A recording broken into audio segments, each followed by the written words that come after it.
You know, on a typical walk, you'd see, 15, 20 fish, and we didn't see fish anymore. People are seeing what's going on, and so the buzz is out that this is really a cool thing. All of this is all tied together. You fix one part of this whole piece and everything kind of falls into play. We've had students that I can say single-handedly this little creek has changed the trajectory of their lives. Hi, I'm Jeff Ruff. I have been a fly fisherman basically all my adult life, and I came into this mostly because I taught for 27 years in the building right over there at the Steamboat Springs Middle School. I'm Bennett Colvin, and I've been an educator for 21 years. I've taught both middle school and high school, teaching environmental science and botany and zoology. And I'm on our board of Trout Unlimited, and I do a lot of the youth programming and things like that. When spring rolls around, when you want to get kids out of the building, it was just a common theme, like let's go down to the creek and walk the creek. And for many years, there were fish in this creek back in the early 90s and middle 90s. And so there's always been a lot of interest in the creek here from the schools, but then it sort of became neglected and became more of a, for lack of a better word, an ignored resource. For me, it started with moving to Steamboat. I mean, I moved to Steamboat to be a science teacher here, and so I could have kids in the outdoors and things like that. And so this was our outdoor classroom. And so I taught both science and math here at the middle school, and we used this river for teaching science and math, both looking at the aquatic insects, looking at how fast is the river flowing, all of those kind of things. And it was amazing in 10 years watching this this little stream be, like what Jeff said, be neglected, and it kind of just went downhill. So we were taking informal data that entire time, and Jeff was a 7th grade teacher, I was a 6th grade teacher, and often our conversations would be around like, we're seeing this thing going downhill, wouldn't it be cool? And getting kids just outside and involved in doing a restoration project was like, could have been one of the big highlights. And we didn't see fish anymore. I mean, on a typical walk, you'd see, 15, 20 fish. And at that point, if you were lucky, you saw one. The flywater crew is putting in a post-assisted log structure, or PALS is what the acronym is for these. Just an aggregation structure, sort of like a beaver dam, smaller, a little lower. What was also going on back there was, that was Billy Atkinson with CPW, fisheries biologist in Steamboat, and they were out here this morning and they just completed a fish survey here. They did a 2-pass removal with backpack shockers to give us some baseline data on the fishery population. Saw some cool things. There were some mottled sculpin. We saw some brown trout and some brook trout. And by creating this little backwater, we're putting more water over these trout's heads. So when they heard that this was an idea to fix this river up and really make it a really cool outdoor classroom, I mean, we had just unanimous support from our superintendent, our school board, and just the audience at these meetings. Ex-students of mine from the 90s saying, what can I do? Can I donate? What can I help with? Yeah, for the Charitable Trust and, Trout Unlimited, our mission is really make the river better for fish. But in doing so, you create a wonderful riparian habitat, you create a learning space, all of those kind of things.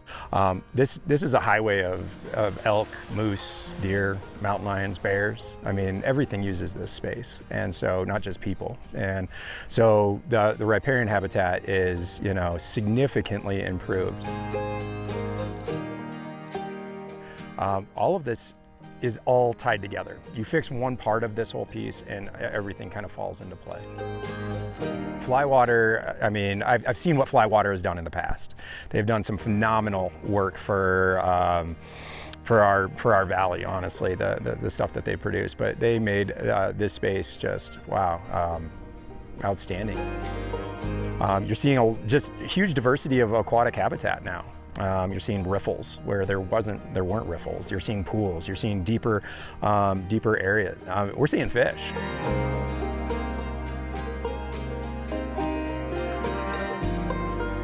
It's going to be so cool to compare the new river to the old river and see really what happens when you do a quality restoration project on it. And so our kids are going to come down here, and we'll probably spend, I would say, most days down here at this river with botany, zoology, and environmental science than in the classroom. So this will be our classroom. And we're going to be looking at like what kind of careers can you have? Like, you know, what did it take for these people to come in for fly water and do this? We're going to look at, you know, the science behind what they do. We're going to continue monitoring the river and looking at, you know, the improvements, both chemistry-wise as well as the living things that are in there. And so, yeah, it's going to be really, really exciting because we're going to be looking at, you know, what plants are in here and how are they important to this river ecosystem, and then for zoology, looking at the animals that are now using this that weren't using this before. And I'm going to come fish this fall. He'll be sampling. And we all know, and I think anybody who's been in education for very long knows that the more excitement that you can generate with your students, whether it's bringing them out here, whether it's tying flies in a classroom, any type of excitement that you can generate with students just instills a desire to learn more. And since this is one of the tributaries of the Yampa and one of the, you know, the headwaters, so to speak, hopefully it's going to instill a little bit of stewardship with our students to want to come out here and take care of a little creek like this, and then go ahead and carry that on to the Yampa and, you know, think, well, we should be taking care of this a little more than we have been previously. I mean, this is where the rubber meets the road for education. We have to get kids excited about this kind of stuff. All of those kids bring this stuff home to their families. Like, you know, when you have those dinner table conversations, like, what did you do today? It's not, well, nothing. We were out at the river, and we were looking at the river because we're going to restore this thing, and it's going to be really cool. Yeah, I remember one time we had started talking about this project, and I found this document, I think from the National Forest Department in Georgia, and so I put it up on my screen for some students and said, hey, check this out. We can do some stream restoration, and let's walk down and I'll show you a couple of these log placements and what it does, and we'll take some drawing paper and we'll go down and, you know, you can help design this thing. And they're like, oh, do we have to? I'm like, well, we can do a grammar worksheet instead. It's like, let's go. So we got down here and we're looking, and I'm like, oh, I think there's a fish. And they're like, I don't see it. So they're passing around my polarized glasses to see the fish. And so they started to get into it a little bit and had some cool drawings. And they're like, Mr. Ruff, check this out. And I'm checking it out. And that lasted for about 25 good minutes. And then pretty soon they get down to the bottom there, and one starts pushing the other one in. And then they're swimming, and pretty soon I got a whole bunch of wet kids, and I'm like, you guys can get as wet as you want because we're all going back to class. You can sit there in your wet drawers. I got an anecdote as well. So when I first started teaching here, I was, as the new guy, you're always given the short straw. And so the principal and the vice principal came up to me and they were like, well, we've got a bunch of challenging kids that have all been placed in your classroom. It's like, oh, good. The initiation of the new guy. And So first day of school, these kids are just off the wall. And I'm like, oh man, we got a real challenge. And so we'd walked down by the river and looked at some fish, and all of these were these young boys that, first off, they didn't read very well.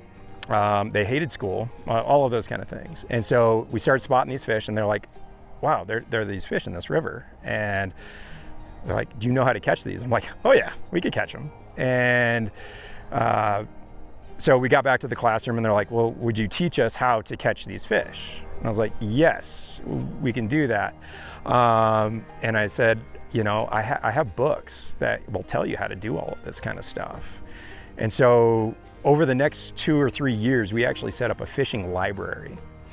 And these students, because of this creek, graduated, you know, from this school district, were some of the most challenging kids that had come through, and they were bought in. Now they are guides, they're college bound, they're doing all of these things because of this creek. And so, you know, seeing that kind of just excitement and what it does to, you know, to a lot of the students that would be missed if you didn't do this, it was just incredible. So we've had students that I can say single-handedly this little creek has changed the trajectory of their lives. And then to dovetail with that, he had them in 6th grade, and then those kids would come to 7th grade and they're like, Mr. Ruff, are we gonna tie flies? I'm like, I'll tie flies after school with you guys, but I can't get any bad reports from the other 7th grade teachers. So you gotta fly between the ditches, you know, keep it smooth, and I'll give you my time after school. And we tied, some of them, you know, they were tying beautiful flies by the end of 7th grade, and then into 8th grade, they were pretty self-sufficient little anglers. Whenever we took kids on our EOS fishing trips, we could let them go. They had all their stuff, and they were independent anglers, which is really cool. This Butcherknife Creek Restoration is the latest project of the Yampa Valley Stream Improvement Charitable Trust. This trust was born in 1982 from conversations by a small but dedicated group of Steamboat Springs fly fishermen and environmentalists. They talked about the problems and destructive forces they saw right outside their windows on the Yampa River. They talked about how the river had been channelized to accommodate the infrastructure of the city. They talked about how the river had become 60 to 80 feet wide, but only 1 or 2 feet deep in many places, with no cover for fish. In many places, the banks were incredibly unstable. The river basically was functioning as a storm drain. Since those simple conversations, the Stream Improvement Trust has worked to improve the Yampa River through Pleasant Valley, past the Hubbard Cabin, continuing improvement work in the Chuck Lewis State Wildlife Area, and through the city of Steamboat at Emerald and Rotary Parks and on past the library. Additionally, the Stream Improvement Trust has worked on tributaries of the Yampa, including King Solomon Creek, the Elk River, Burgess Creek, and Sarvis Creek.